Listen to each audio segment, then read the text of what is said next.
Many of you might know I have been in the seminary for a number of years. In the 5th year of philosophy, I asked my philosophy professor, Father Fermin, that our loving Christian God, has he been doing any good to humans? People suffer in abject poverty.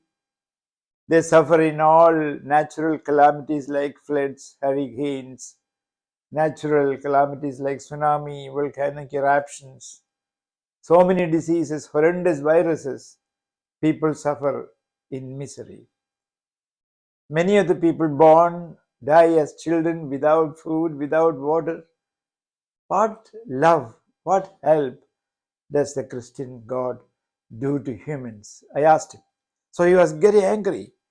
He looked at me sternly and said, "You go and read the Bible. Have you not read the Bible that God has created this universe for us? God created our first parents and put them in paradise. God sent his Son to redeem mankind from their sins. Have you not read all this?"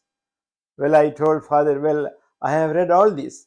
And I know creation stories have been there much before Bible came in most of the civilizations of Sumerians, Babylonians, Egyptians, Chinese, and even the African civilizations. There were stories of creation. So that is not something new. But the Christian God who created all this, was mostly concentrated on this minuscule earth. And in a passing motion, he created the stars, sun, the sky, galaxies, black holes, everything in a passing motion. And it took 5 days to create the earth and the beings here. So definitely, God did not know that the whole universe, Earths will go into Jupiter and 1,000 Jupiters can go into the sun. 1 million Earths will go into the sun. There are stars 1,000 times as big as our own sun. And there are 2 billion stars and more than 1 billion galaxies in the universe. So Earth is a very minuscule thing, but God created, he took all the time to create Earth and its beings. So there is no scientific, let's say, evidence for his creation. And two, what did God redeem us from? You mean to say the first disobedience of the Adam and Eve? Well, they must have eaten a fruit, forbidden fruit, that too under the influence of God sent Satan. But is that a big thing? God could have easily forgotten that. What is there to be redeemed of? A small disobedience, and God was so much angry with that he could have easily forgiven the first parents. Humans forgive their children, but he did not. He gave them all sufferings. He made earth produce thistles and thorns. He roasted their souls in hell. He gave them death. Still, he was not mitigated. So, he made every human descendant to be born in sin. So, God, what do you mean about redemption? Is that God made every descendant to be born in sin, and then God sends his own Son to redeem from that sin. What foolish story, Father. He was very angry. Red hot in his cheeks. I can see because he was a white person. And then he told me, for those who want to know more about this, God has prepared a place in hell, quoting St. Augustine. So I sat down. Now, after 50 years, I have the same feeling that the Christian God, or any God for that matter, is said to be very loving or love itself, and we are not seeing any help coming from that God to the humans. Humans suffer in abject poverty. Now all pestilences, natural calamities, they die in hordes like insects. All the contagious diseases, like the coronavirus, which came and killed millions, we are not finding any divine help at all. Everywhere we find people in suffering with diseases, poverty. Children die without food, without even water. So where is the help? And when by the time the agriculture was invented, or let's say brought in, and people began to live in societies, there were tribes, and these tribes fought against each other for the supremacy of their tribal allfather or tribal deity. Such Wars were so common, millions would have had died. When religions became more organized, Christianity fought Islam, crusades, and Islam would have shouted Allahu Akbar, and Christians would have shown the mighty wooden sword, and they killed each other. Millions died.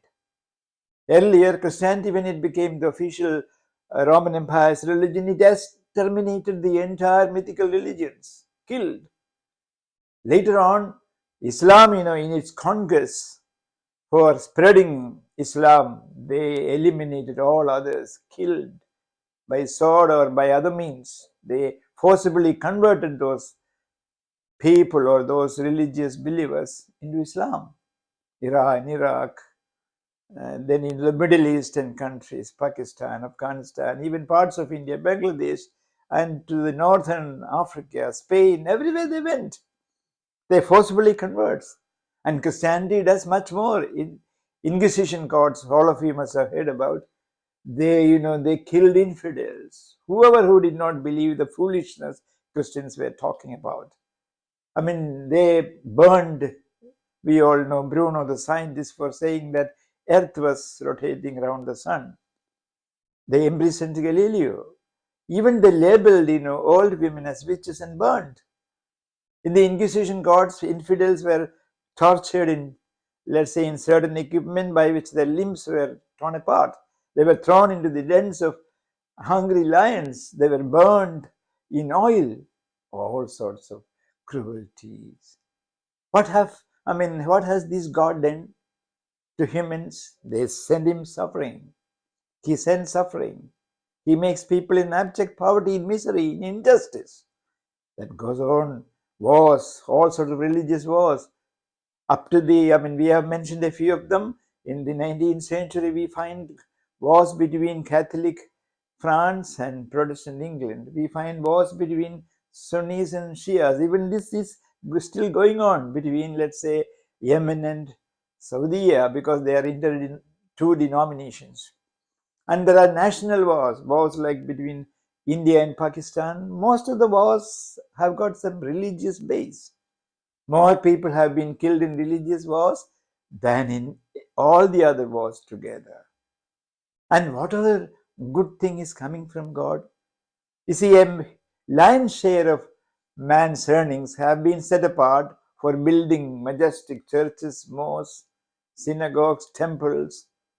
And every day they are worshipping, and for the worship, they require a lot of, let's say, paraphernalia, vestments, candles, incense sticks. A lot of money is spent for that. If all the money is spent for building these sort of edifices, abodes of priests and mullahs, and then the palaces of bishops, cardinals, and pope, if all the money is collected and put together to alleviate human poverty, there would be no more poor people on the surface of the earth. But they don't seem to do that. There are millions of tons of gold in the vaults of Vatican, but they don't give a single piece of gold to the poor. And church is the biggest corporation, the richest corporation in the world. They produce gold. They produce God, for which the production cost is zero, and they sell it, and all the income is profit. They are the richest corporation. And even Christ has said, you sell everything you have and you follow me. But they do not follow. They are not poor. They want to be enjoying whatever they have. They are rich, immensely rich. And there is still some other dimension. People, when they believe in Almighty God, even if they are very good by nature, they do not mind slitting the throat of a fellow human being. They do not mind machine gunning people who are praying in churches, in mosques, in temples. They do not mind, let's say, putting around their own body bombs and exploding to kill others. They do any crime. By believing in God, they do not mind committing any crime that humans can imagine. So we have found a number of things that have harmed humans due to religions. And now let us take another aspect. Religions have always found women below men. They have made them slaves. We can even find today certain religions asking men, you can go and have temporary marriages of pleasure. Temporary marriages of pleasure. Just pay the woman something. How, let's say, how improper that is, de-dignifying the dignity of a woman.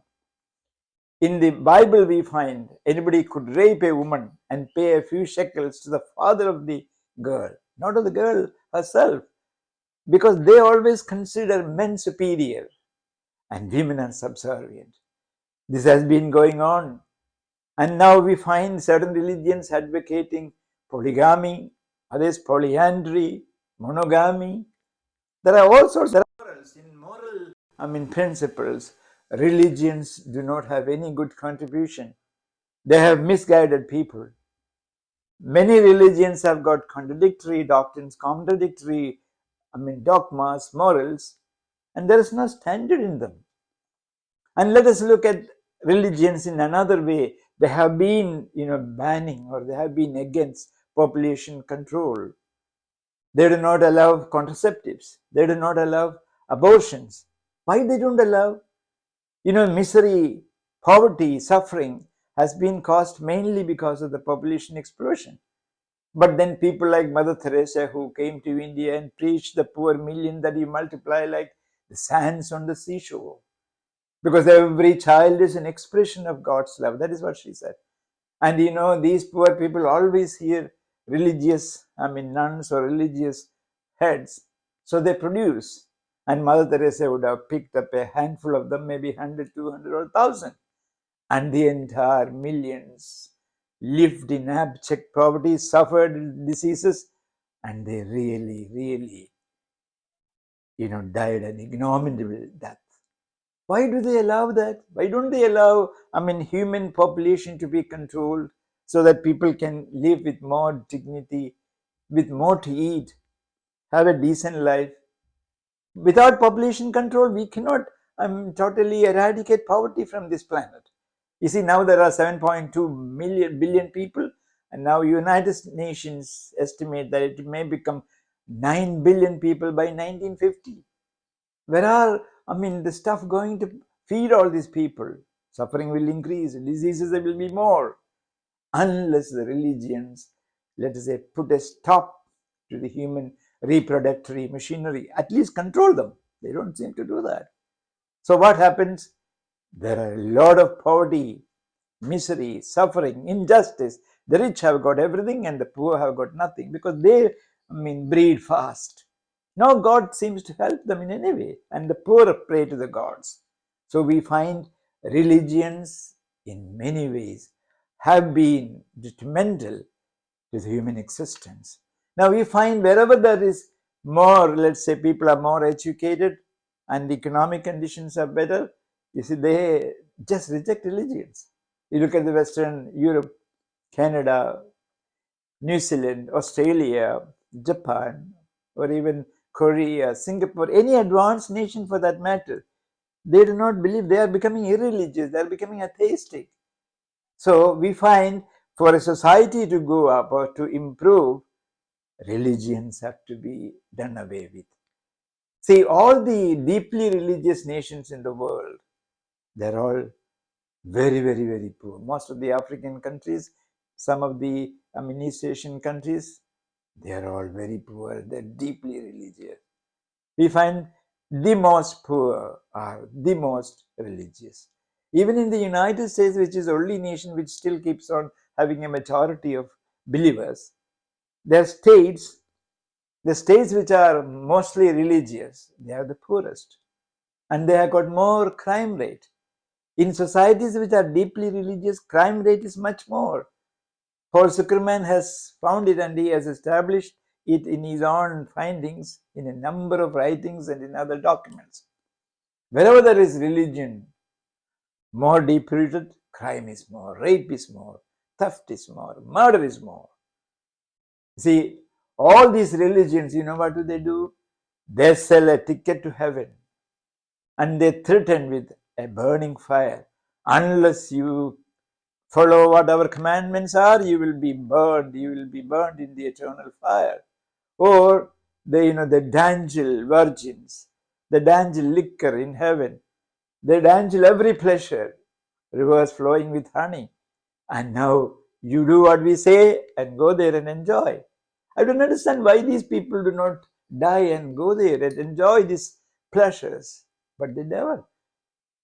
Let's say the leaders of any religion, whether they're priests, mullahs, imams, or anybody, they don't want to die. They just want to pull on with the life and enjoy everything here. They know there is no heaven. These are all, man-made. These are all makeshift things to fool the public and extract money from them.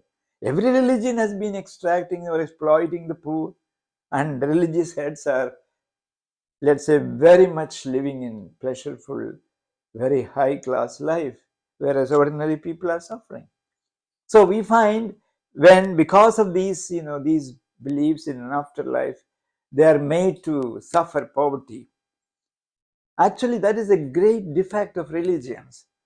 They make sure that the poor people do not, let's say, encroach upon the rights of those who are having a lot, but they are made to, let's say, be complacent with what you have, because that is God's will.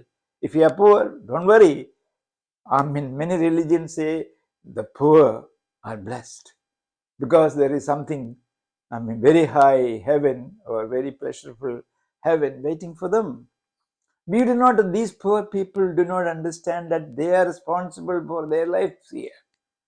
And they attribute their poverty or their failure, whatever they are today, to some God.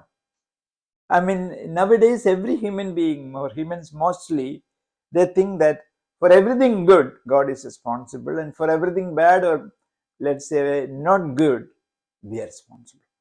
If there is a failure, that is your fault. If you win, God made you win. If, let's say, 5 people went to bathe in a river and 2 of them, died and 3 were saved. So they say these 3 people were saved by God. But nobody says the 2 were killed by God. There was a pandemic, corona, recently. Millions died. Nobody said God killed millions. But if a family was, not affected and they escaped from a particular region, they say God saved them. What is the meaning of this? You see, from until the 19th century, most of the people who were born into this world, they died. Half of them died as children. They did not survive childhood because of diseases, malnutrition, any cause that you can think about. Which God came to the help? None. Children died with pain, and their parents too suffered. Why do God sends children to the world? To suffer and die? That has been the case until this last century, when medicine improved and, let's say, antibiotics came in. A lot of vaccinations were discovered against a number of contagious diseases, and other medicines have come up. Foodstuff have improved, production have increased. These are all human effort. Where is God's help? None. Everything in the universe happened as per the universal laws, as per the laws of matter. And religions and gods have harmed humans with wars, with, let's say, personal hatred. They compartmentalized humans into, certain sections. A particular group, they feel their God is everything, their God is supreme, the other God is subservient. So hatred is bred, and a riot or a communal problem is going to erupt there. People, as we said earlier, when they believe in God, they don't mind, slitting the throat. They commit every crime, murder, anything. So we find religions have been a curse to humans. But if you feel, those of you who listen to me, if you feel there has been many good things religions have done, well, point them out to me. Well, if let's say some religions do run mission hospitals, this, that, but they do so by the money collected from the faithful. As we said, of all the money that has been earmarked for religious purposes have been, given to the poor or done for projects to alleviate poverty, poverty will not be here on this earth. So let us think about this. Let us understand that religions only do harm to humans, and then let us make a decision by ourselves for the good of us and for the good of all concerned.